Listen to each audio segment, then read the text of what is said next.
Vous écoutez un podcast de EJR Radio, la radio pour tous. C'est l'heure du conte.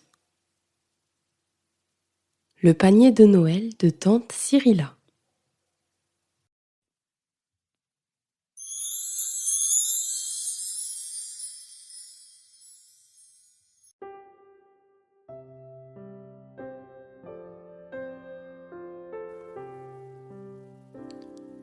Lorsque Lucie Rose surprit tante Cyrilla quelque peu écarlate et essoufflée, en train de redescendre du grenier avec un grand panier à couvercle plat, elle laissa échapper un petit soupir de désespoir. Depuis des années, c'est-à-dire depuis qu'elle relevait ses cheveux et allongeait ses jupes, Lucie Rose se donnait toutes les peines du monde pour faire perdre à tante Cyrilla cette fâcheuse habitude de l'emporter chaque fois qu'elle allait à Pembroke. Mais sa tante insistait pour le prendre, se contentant de rire de ce qu'elle appelait les chichis de Lucie Rose. Lucie Rose était tentée par l'idée que sa tante devait paraître bien provençale lorsqu'elle arrivait chez Édouard et Géraldine, un grand panier empli de victuailles de campagne pendu à son bras dodu. Géraldine, qui était si distinguée, devait trouver cela bizarre. En outre, tante Cyrilla distribuait ses biscuits, des pommes et des caramels au sirop d'érable à tous les enfants qu'elle rencontrait sur son chemin, et parfois même aux adultes. Lucie Rose était donc fort contrariée de devoir se rendre en ville avec tante Cyrilla, ce qui prouve que Lucie était encore bien jeune et qu'il lui restait beaucoup à apprendre de la vie. Ne pouvant plus contenir son agacement, elle risqua ce jour-là une protestation. « Voyons, tante Cyrilla, tu ne vas tout de même pas emporter ce vieux panier ridicule à Pembroke aujourd'hui, le jour de Noël !»« Plutôt 2 fois qu'une !» rétorqua vivement tante Cyrilla en le posant sur la table pour l'épousseter. « Depuis le mariage d'Édouard et de Géraldine, je ne suis jamais allée les voir sans un panier de victuailles. Et ce n'est pas aujourd'hui, le jour de Noël, que je vais manquer à cette règle.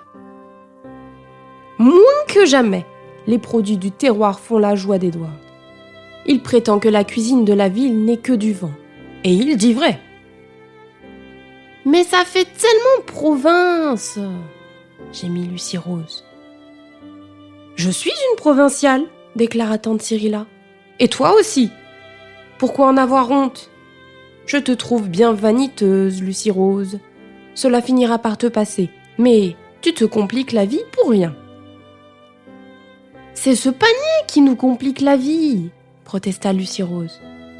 Tu passes ton temps à l'égarer ou à craindre de l'égarer, et je n'aime pas marcher dans la rue avec toi quand tu l'as au bras. Mais je me moque éperdument des apparences, répliqua tante Cyrilla, impassible. J'avoue que ce panier est un peu encombrant, mais que m'importe ? Un petit embarras si j'ai l'occasion de faire plaisir aux gens. Édouard et Géraldine n'en ont pas besoin, certes, mais ce n'est pas le cas de tout le monde.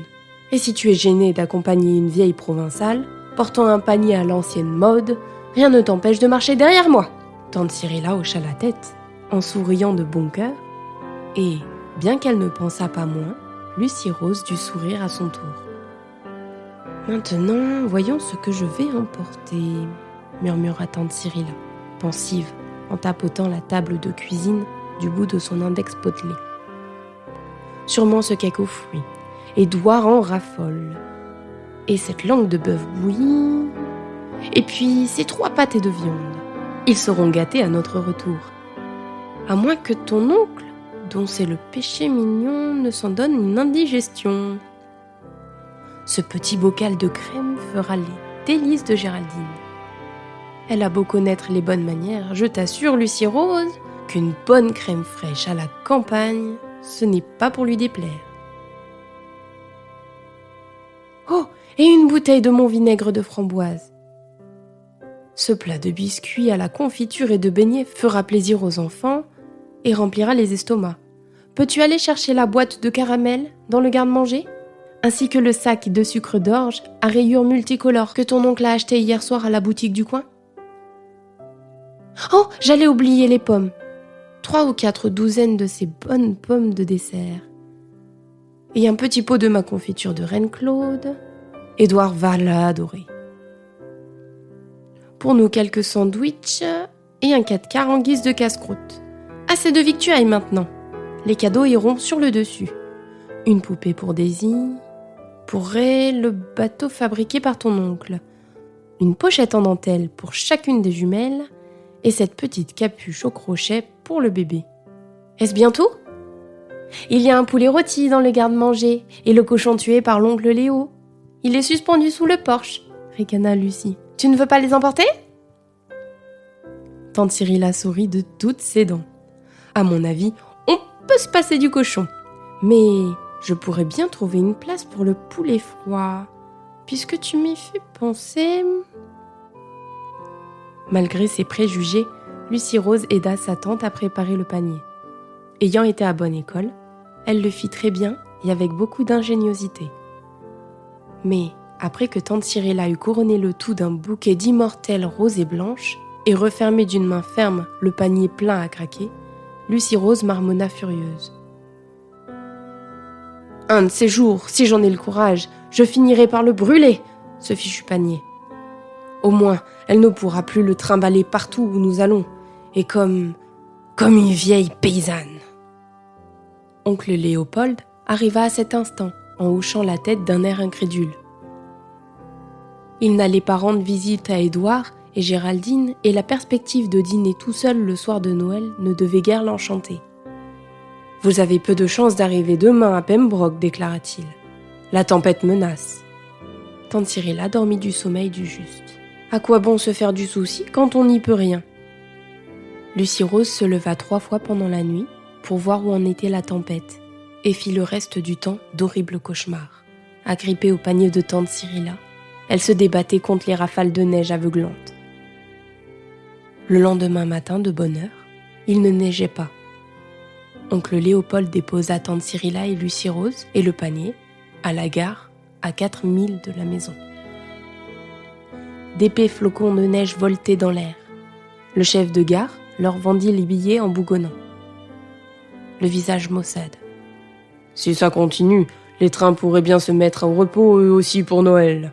Avec toute cette neige, la circulation est bloquée la moitié du temps et il n'y a même plus de place pour déblayer. » Tante Cyrilla répondit qu'on verra bien. Puis elle ouvrit son panier et offrit une pomme au chef de gare ainsi qu'aux 3 petits garçons. Une à chacun.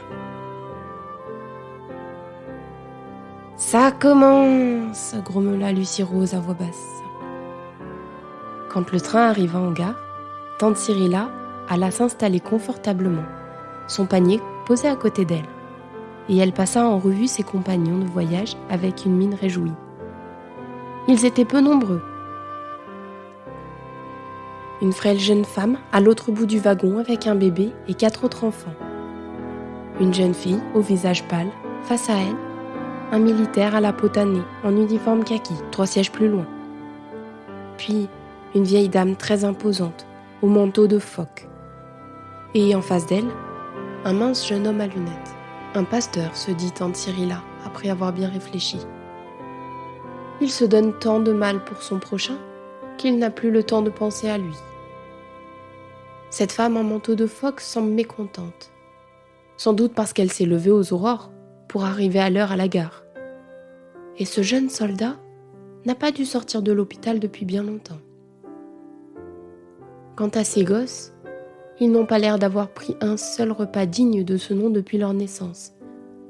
Et seule une mère indigne a pu laisser cette jeune fille sortir avec de tels vêtements par ce temps de chien. Que pensent tous ces gens du panier de tante Cyrilla ? Se demandait quant à elle Lucie Rose, mal à l'aise.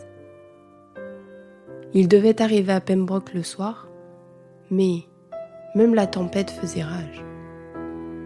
2 fois le train s'arrêta pendant que des employés déblayaient la neige. À la 3e, il ne put repartir. Le crépuscule tombait lorsque le contrôleur parcourut le train, répondant d'un ton bourru aux questions des passagers inquiets. « Fichu Noël, hein. Pas moyen de reculer ou d'avancer. La voie est bloquée à plusieurs milles. » Comment, madame ? Non, pas de gare dans les environs, que de la forêt. On est ici pour la nuit. Depuis quelque temps, ces tempêtes ont tout détraqué. Mon Dieu ! Fit Lucie Rose. Au moins, on ne risque pas de mourir de faim, observa tante Cyrilla en contemplant son panier d'un air satisfait. La jolie fille pâle semblait indifférente. La dame en manteau de phoque s'en renfrogna plus que jamais. Le militaire grommela. « C'est bien ma chance !» Deux des enfants éclatèrent en sanglots. Tante Cyrilla leur tendit des pommes et des sucres d'orge qu'elle avait sortis de son panier et hissa le plus grand sur ses genoux. Tous les petits, hilars, accoururent bientôt auprès d'elle. Les autres voyageurs se rassemblèrent dans un même coin et engagèrent la conversation. Le jeune homme en kaki déclara qu'il regrettait de tout son cœur de ne pas être en famille à Noël. « J'ai été rapatrié d'Afrique du Sud, il y a 3 mois, dit-il, et envoyé à l'hôpital de Netley. Il y a 3 jours, je suis arrivé à Halifax, d'où j'ai télégraphié à mes parents que je fêterai Noël avec eux. Je leur ai demandé d'acheter une dinde gigantesque. J'en ai été trop privé l'an dernier. Ils vont être terriblement déçus. » Il semblait déçu lui aussi. Une manche kaki pendait vide à son côté. Tante Cyrilla lui offrit une pomme. « Nous allions passer Noël chez grand-père, dit l'aîné des petits garçons. Pour la première fois. Il fit un effort pour refouler ses larmes et croqua son sucre d'orge à pleines dents. « Est-ce que le Père Noël passe dans le train ?» demanda sa petite sœur d'une voix larmoyante. Jack croit que non. À mon avis, il ne t'oubliera pas, dit tante Cyrilla rassurante. La jolie fille pâle s'approcha et prit le bébé que la mère épuisée tenait dans ses bras. Qu'il est mignon, murmura-t-elle doucement. Vous rentrez chez vous pour Noël, vous aussi ? Demanda tante Cyrilla. La jeune fille hocha la tête. Je n'ai pas hâte chez moi, je suis vendeuse. Mais j'ai perdu mon emploi. Je vais à Pembroke dans l'espoir d'en trouver un. Tante Cyrilla sortit de son panier une boîte de caramel à la crème. Un peu de gourmandise ne peut pas vous faire de mal. Détendons-nous et avec un peu de chance, nous arriverons demain matin à Pembroke. Le petit groupe grignota avec plaisir, même la pâle jeune fille s'égaya un peu. La mère des petits-enfants raconta son histoire à tante Cyrilla. Elle avait perdu depuis longtemps tout contact avec sa famille, qui avait désapprouvé son mariage, et son mari était mort l'été précédent, la laissant dans une situation précaire. Mon père m'a écrit la semaine dernière qu'il tirait un trait sur le passé, et il m'a proposé de revenir à la maison pour les fêtes, expliqua-t-elle. Je m'en faisais une telle joie, et les enfants aussi. Le pire, c'est que je dois reprendre mon travail le lendemain de Noël au matin. Le militaire rejoignit le groupe et eut droit à sa part de sucreries. Il raconta des anecdotes amusantes sur les campagnes en Afrique du Sud. Le pasteur s'approcha à son tour pour écouter. Et la femme en manteau de phoque daigna enfin tourner la tête. Petit à petit, les enfants s'endormirent. L'un sur les genoux de tante Cyrilla, un autre sur ceux de Lucie Rose. Les 2 derniers sur leur siège. Tante Cyrilla et la pâle jeune fille aidèrent leur mère à leur faire un lit. Le pasteur donna son par-dessus. La femme au manteau de phoque proposa son châle pour recouvrir le bébé. « Trouvons des cadeaux pour ces enfants », suggéra le militaire.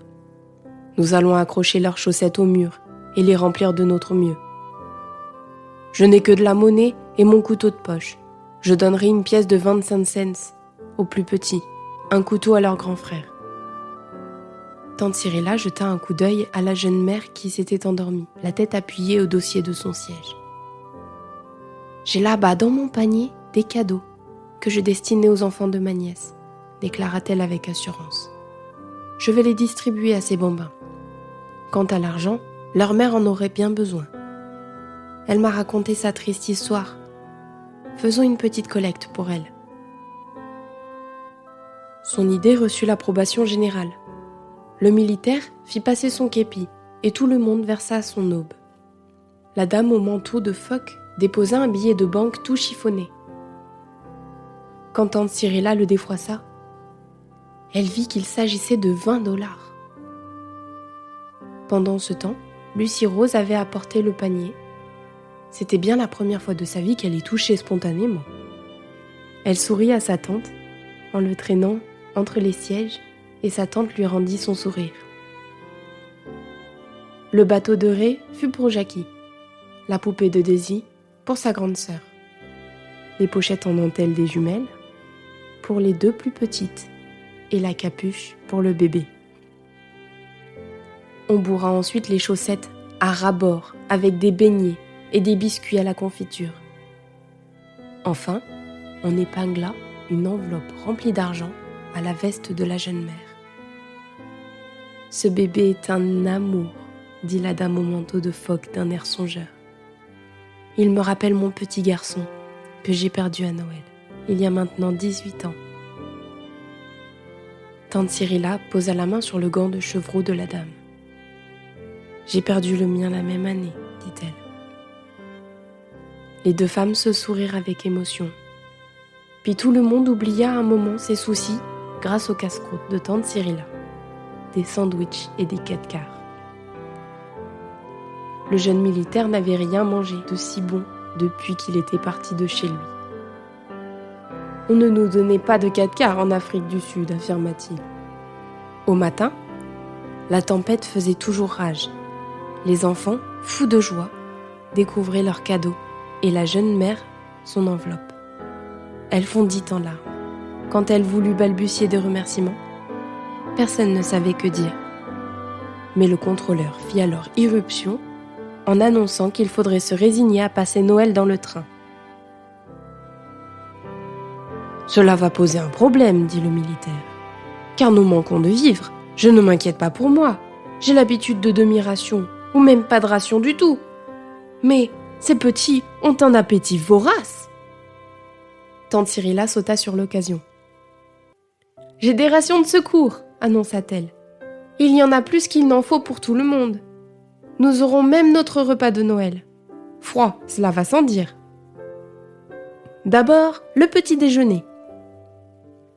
Il reste un sandwich par personne. Nous compléterons par des biscuits et des beignets, et nous garderons de quoi faire un vrai festin pour le déjeuner. Mais il faudra se passer de pain. » « Voici une boîte de crackers, dit la jeune mère, ravie. Ce fut un Noël inoubliable. Après le petit déjeuner, il y eut même un récital improvisé. Le jeune militaire déclama 2 poèmes, chanta 3 chansons et siffla un solo. Lucie Rose récita 3 poèmes et le pasteur fit une lecture amusante. À son tour, la pâle jeune fille chanta 2 chansons. Le solo du jeune militaire remporta tous les suffrages et tante Cyrilla lui offrit un bouquet d'immortelles, récompense de ses mérites. Le contrôleur vint alors annoncer une bonne nouvelle. La tempête se calmait et la voie serait probablement déblayée d'ici à quelques heures. « Tout ira bien si nous parvenons à la prochaine gare, » dit-il. « La ligne principale y passe et les voies seront dégagées. » À midi, on organisa le déjeuner, auquel le personnel du train était convié. Le pasteur découpa le poulet avec le couteau de poche du mécanicien. Le militaire se chargea de la langue et des pâtés de viande, tandis que la dame au manteau de phoque mélangeait le vinaigre de framboise à la quantité d'eau appropriée. Des feuilles de papier servirent d'assiette. On se procura dans le train quelques verres et une tasse d'étain pour les enfants. Tante Cyrilla, Lucie Rose et la dame au manteau de phoque burent à tour de rôle dans le verre gradué à potion de cette dernière. La vendeuse et la jeune mère se partagèrent l'une des bouteilles vides. Le militaire, le pasteur et les employés du train utilisèrent l'autre. Tout le monde jugea ce repas fabuleux. Jamais la cuisine de tante Cyrilla n'avait été si appréciée. Il ne resta du festin que les os de poulet et le pot de confiture, faute de cuillère. Tante Cyrilla en fit cadeau à la jeune mère. Pour finir, Tante Cyrilla reçut des remerciements émus pour son panier. La dame au manteau de phoque voulut connaître la recette du 4 quarts et le jeune militaire celle des biscuits. 2 heures plus tard, lorsque le contrôleur vint annoncer que le chasse-neige arriverait et que le train ne tarderait pas à redémarrer, tous avaient peine à croire qu'ils se connaissaient depuis moins de 24 heures. « J'ai l'impression d'avoir fait campagne avec vous toute ma vie », dit le militaire. Ils se séparèrent à la station suivante. La jeune mère et ses enfants durent rentrer chez eux par le premier train. Le pasteur resta sur place. Le militaire et la dame au manteau de phoque prirent la correspondance. Quand elle serra la main de tante Cyrilla, celle-ci n'avait plus du tout son air fâché et revêche. « Ce fut le plus beau Noël de ma vie, dit-elle du fond du cœur. Je n'oublierai jamais votre merveilleux panier. La petite vendeuse m'accompagne chez moi. Je lui ai promis une place dans le magasin de mon mari. » Tante Cyrilla et Lucie Rose arrivèrent à Pembroke si tard que plus personne ne les attendait. Comme la maison d'Édouard n'était pas si loin, Tante Cyrilla décida de s'y rendre à pied. « Je vais porter le panier », déclara Lucie Rose. Tante Cyrilla le lui abandonna dans un sourire. Lucie Rose sourit à son tour. « Je t'en prie, Tante Cyrilla, oublie toutes les bêtises que j'ai dites l'autre jour, » murmura-t-elle un peu plus tard. « Finalement, je l'aime bien ce bon vieux panier. »